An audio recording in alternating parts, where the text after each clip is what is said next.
Oy, ang mahal na ng gasolina. Ang kasunod diyan, magtataas yung bilihin. Ang mapapag-iwanan, yung sweldo. Kaya doon sa mga nagtatrabaho, kailangan marunong kayo ha. Marunong kayo mag side hustle.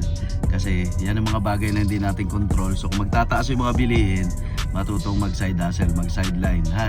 Matutong magbenta-benta, maghanap ng mga pwedeng ma-business na hindi ka lang dapat aasa sa sweldo. Katulad yan, di ba? Pagka single ka, okay pa. Pero pag pamilyado ka na, the more na nag-grow yung family mo, nag-grow din yung gastos. So isipin mo kung umaasa ka sa single income na basic, na kahit anong mangyari, katulad yan, kahit anong mangyari, hindi naman agad-agad nag-i-increase yung sweldo. So ang kailangan natin ng side hustle. Matuto ka maging negosyante, matuto ka maging salesman.